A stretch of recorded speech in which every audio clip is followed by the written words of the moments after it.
Selamat siang, apa kabar Anda pemirsa? Anda kembali menyaksikan Buletin Jateng dan DIY bersama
program lain untuk peningkatan pelayanan masyarakat juga mendapat perhatian.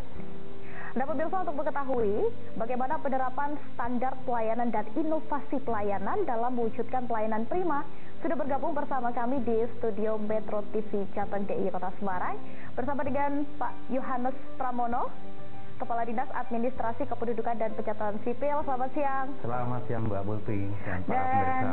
Ada Pak Suharsono juga sudah bergabung bersama kami pada siang hari ini, Ketua Komisi 1 DPRD Kota Surakarta. Selamat siang Bapak. Iya, oke dah. Saya akan ke Pak Pramono terlebih dahulu. Pak Pramono, sebenarnya apa dan bagaimana standar pelayanan Disatminduk Capil dan bagaimana dengan respon publik atas implementasi tersebut? Baik, terima kasih.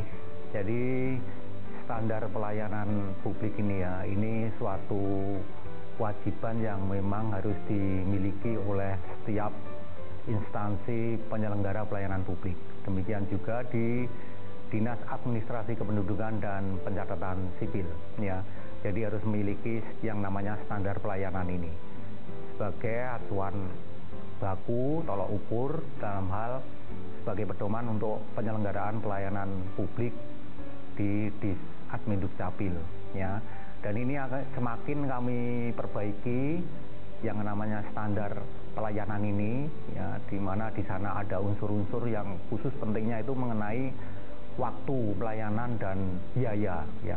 Kalau biaya di tempat kami semuanya mengurus sudah gratis semuanya, ya, sudah gratis semuanya. Kemudian untuk waktu ini kami perbaiki, yang semula dulu itu sampai dengan 2 minggu begitu baru selesai, kami majukan 1 minggu, ya, dan kemudian ini kami majukan maksimal 2 hari.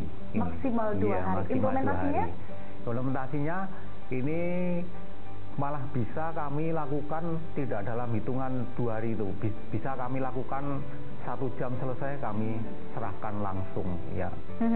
Berarti justru lebih cepat begitu ya Pak, karena kalau kita lihat memang untuk urusan administrasi biasanya menjadi catatan penting di waktu begitu ya Pak ya. Betul. Kemudian kalau Pak Suharsono, kemudian bagaimana dengan peran DPRD untuk mendorong pelayanan administrasi di Kota Surakarta sendiri?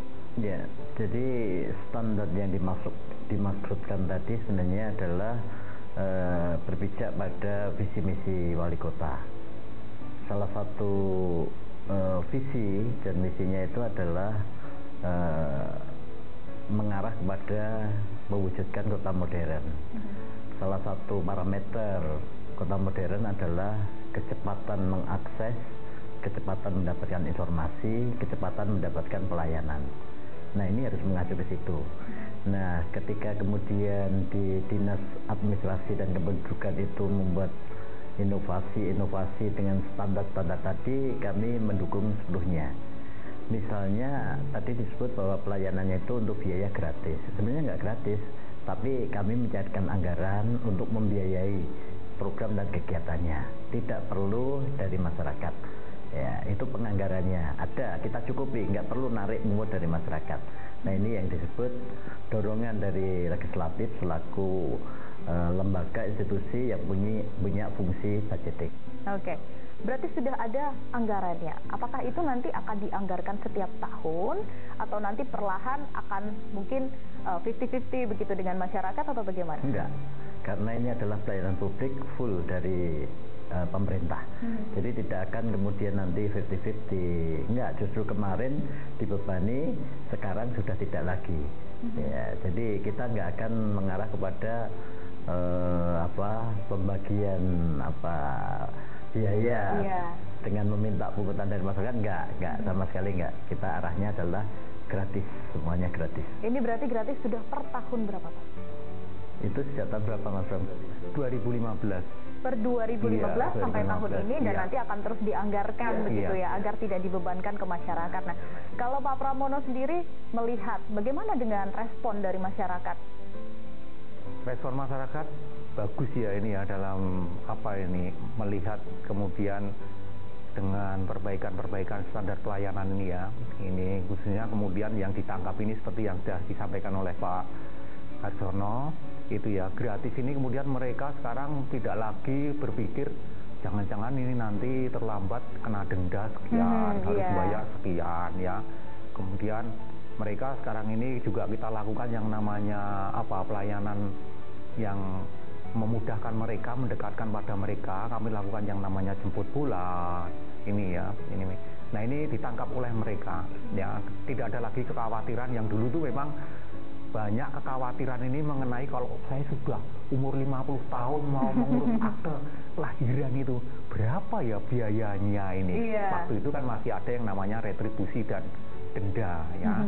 Begitu kemudian ini ada support, dukungan dari legislatif kepada eksekutif supaya ini kepada masyarakat tidak lagi dipungut.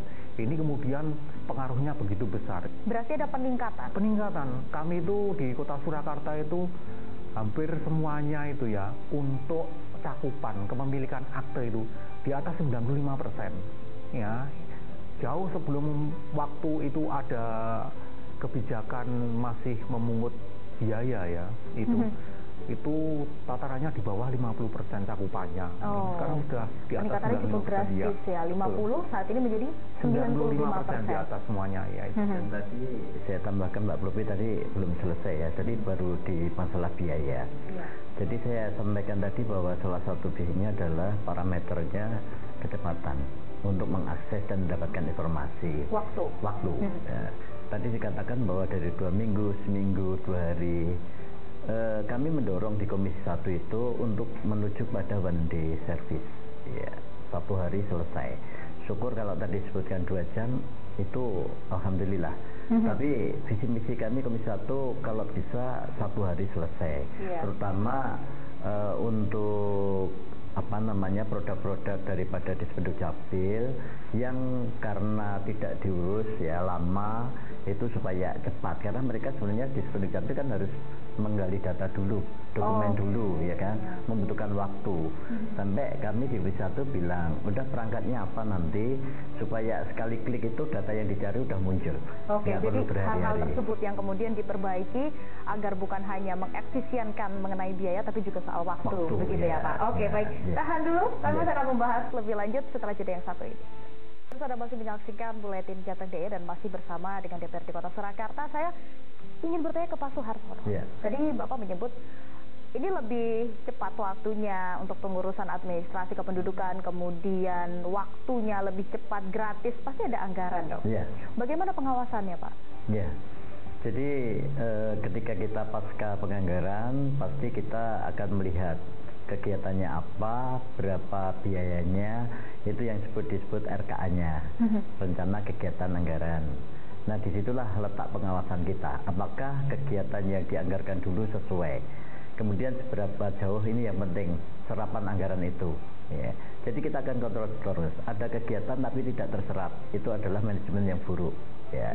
Yang baik adalah ada kegiatan, ada anggaran dan 100% terserap ini yang bagus. Hasilnya penyerapannya Hasilnya sesuai dengan kegiatan. Okay. Ya, jadi ada target kerja, ada target serapan anggaran. Berarti itu serapannya juga sudah baik. Iya, harus bagus.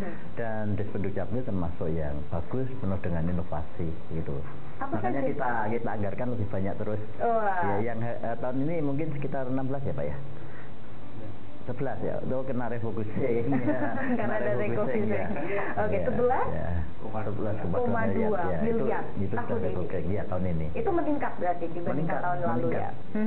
Nah, apa saja Pak Pramono berarti inovasinya? Kalau saya tidak salah, ada tentang akta kematian. Ini lebih cepat begitu ya kalau di Kota Surakarta. Kiamat, ada Bening Kekasihku, ada Lantatur, banyak sih. Apa saja Pak Pramono? Jadi itu salah satu strategi kita ya dalam memberikan pelayanan kepada masyarakat itu.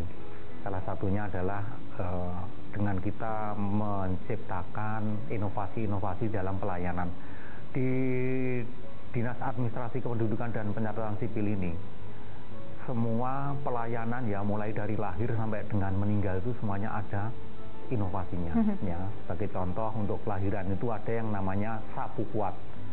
Satu paket urusan kependudukan warga terpenuhi. Ya, jadi basisnya penerbitan akte kelahiran, tetapi dapat 6 produk sekaligus seperti itu. Kemudian kalau ada perkawinan ya, perkawinan untuk saudara-saudara kita non Muslim, memang yang ini menjadi kewenangan dari pencatatan di Dinas Administrasi Kependudukan dan Pencatatan Sipil. Ada inovasi yang namanya Bening Kekasihku, berkah nikah ganti kakak dan KTP sesuai impian dan harapanku.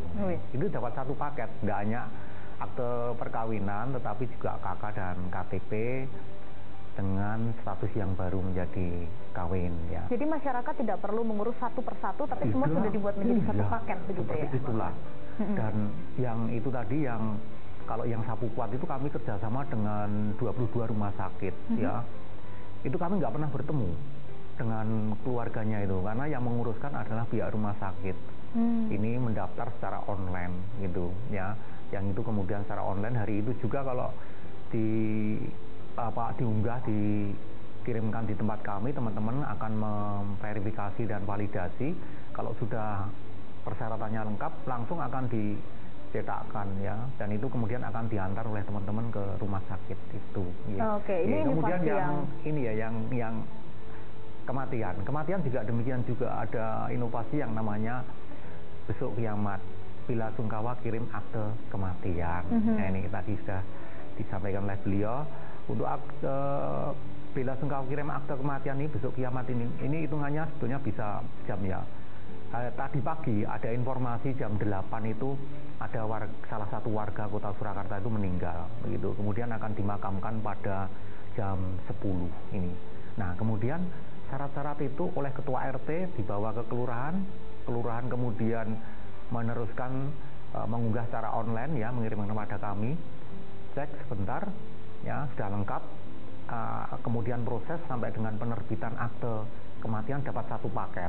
Nah, ya. Satu paket lagi kakak dan KTP cerai mati bagi pasangannya, termasuk akte kematian.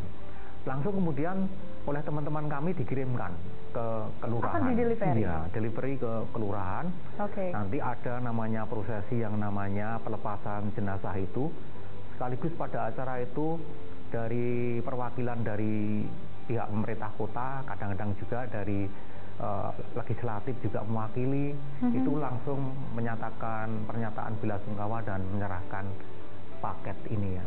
Dalam kurang dari 24 jam pun itu sudah. Ini tentunya inovasi yang luar biasa ya Pak Pramono. Kemudian kalau Pak Harsono sendiri melihat bagaimana masukan publik dengan adanya mutu pelayanan yang saya rasa pasti ini meningkat. Ya, jadi publik secara umum apresiasi terhadap program-program inovasi dari, sebenarnya ini ingin Mbak saya sedikit informasikan, namanya nanti Disadmin Dukcapil itu akan berubah menjadi Dispenduk Capil, tidak pakai administrasi. Ini baru kita rubah. Jadi apresiasi terhadap apa yang dilakukan oleh Dinas Kependudukan dan Catatan Sipil, karena itu sangat membantu dan memudahkan, terutama di bidang administrasi kependudukan. Padahal administrasi kependudukan itu sekarang sangat penting sekali karena semua produknya harus berupa akta di dalam transaksi-transaksi baik itu turun waris, jual beli dan sebagainya itu harus pakai akta. Ketika pelayanannya itu efisien waktu, efisien biaya, mereka sangat terbantu sekali. Ya, dan kami terus akan support supaya program ini nggak berhenti di tengah jalan, terus berjalan. Tetap berjalan. Kemudian kalau Pak Pramono melihat ini inovasi yang luar biasa begitu ya dari Kota Surakarta. Kemudian seperti apa tantangan, hambatan? Pasti ada, Pak. Ya. Jadi inovasi kami ini juga sudah memperoleh penghargaan baik di tingkat Jawa Tengah, masuk 10 besar kemarin, ya. Kemudian di tingkat nasional kemarin masuk top 45 ya juga ini. Jadi seperti itu ya. Nah, tantangan kemudian hambatan yang pertama, tantangan itu justru kami itu kan merasa bahwa ekspektasi masyarakat itu kan sangat tinggi ya, terus selalu untuk dilakukan yang namanya perbaikan-perbaikan ini. Harapan mereka terus begitu ya. Ini sudah kami kemarin dari 14 hari menjadi 7 hari, menjadi 2 hari, pengennya mereka 1 hari, mungkin nanti 1 jam begitu harus. Dan itu menjadi tantangan kami, nggak apa-apa itu memang ya. Karena itu pelayanan prima itu kan memang tidak dibatasi apa itu ya, yang kemarin waktu itu dianggap sudah bagus begitu, ini masih bisa dipersingkat ya, persingkat lagi seperti itu.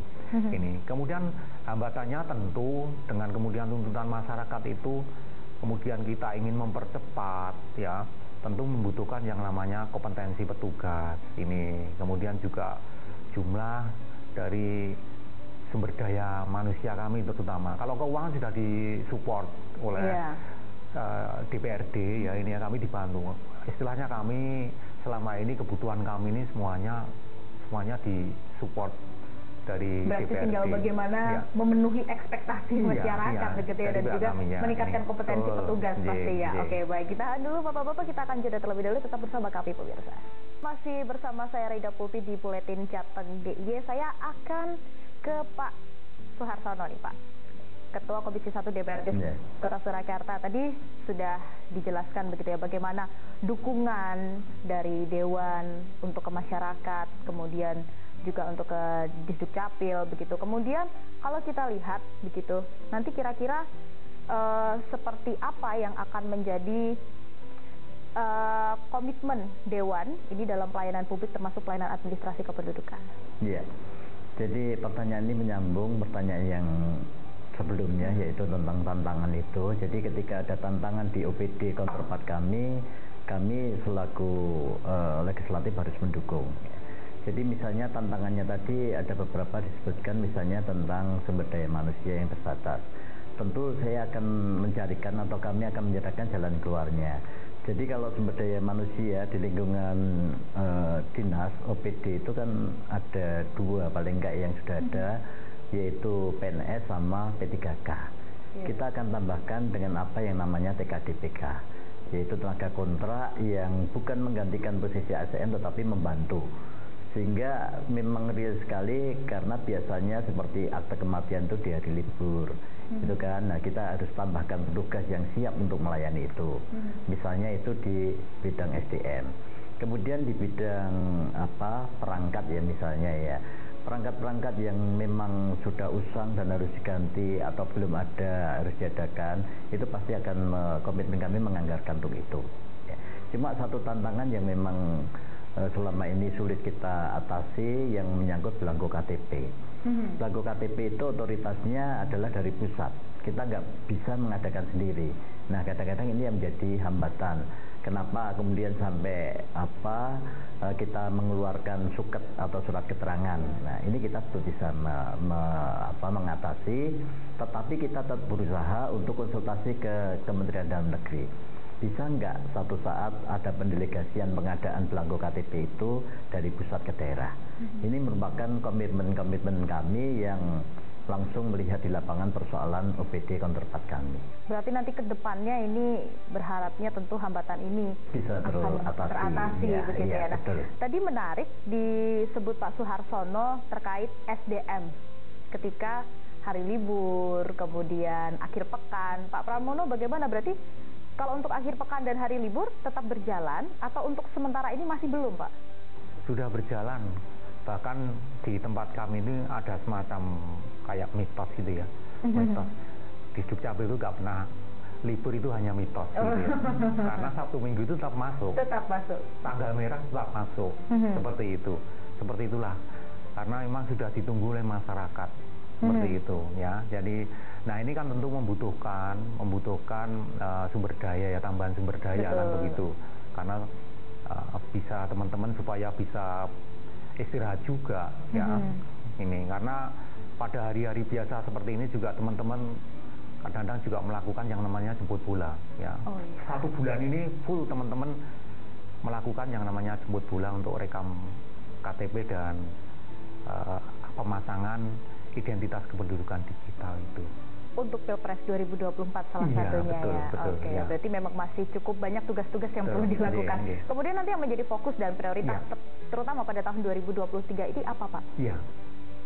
Prioritas terutama dua hal ini berkaitan dengan memang yang pertama dengan tahun politik ya akan dilaksanakannya nanti pemilu serentak ini. Kami harus menjaga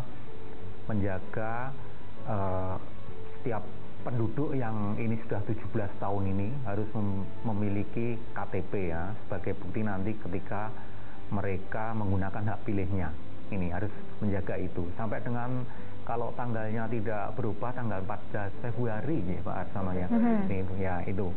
Ini kami prioritaskan untuk rekam KTP elektronik untuk pemula. Ya, pemula itu artinya ini sebelum 17 tahun sudah kami lakukan perekaman mulai umur 16 tahun.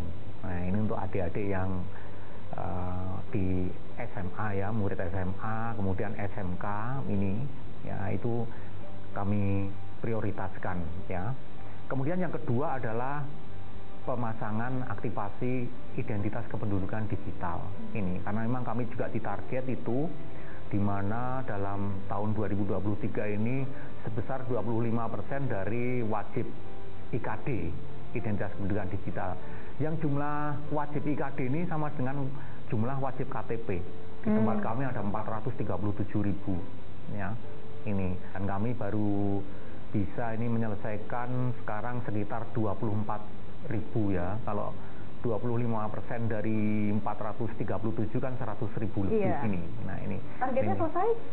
Tahun ini kita kejar ini. Ya teman-teman ini nggak pernah istirahat tiap hari ini. Dan ini dalam 1 bulan ini tadi kita datang ke 5 kecamatan di Kota Surakarta ini.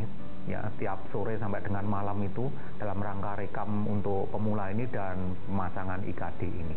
Ya itu yang menjadi target kami. Selain untuk pelayanan yang reguler yang lain termasuk untuk ini pelayanan penerbitan akte kelahiran untuk semua kelompok umur itu juga kami garap itu karena kami menduga masih ada sekitar 60.000 warga Kota Surakarta ini di semua kelompok umur ini belum memiliki akte kelahiran. Itu yang akan menjadi prioritas dan juga target ya, meskipun sudah dengan berbagai peningkatan yang luar biasa. Tadi disebut mulai tahun 2015 ya Bapak ya sudah mulai gratis menggunakan anggaran dari pemerintah, kemudian waktu dari 2 minggu, 1 minggu, 2 hari, bahkan saat ini kurang dari 24 jam. Tentu ini sebuah inovasi yang luar biasa meskipun tetap dari masyarakat menuntut hal yang lebih baik lagi begitu. Tapi ini memang sudah luar biasa pada tahun ini 11,2 miliar digelontorkan ya. Untuk mempercepat begitu. Terima kasih Pak Yohanes Pramono, Kepala Dinas Administrasi Kependudukan dan Pencatatan Sipil, dan Pak Suharsono, Ketua Komisi 1 DPRD Kota Surakarta sudah menemani saya pada siang hari ini. Dan demikian pemirsa, Buletin Jateng Daya hari ini. Saya mewakili tim kerja bertugas mengucapkan terima kasih atas perhatian Anda dan sampai jumpa.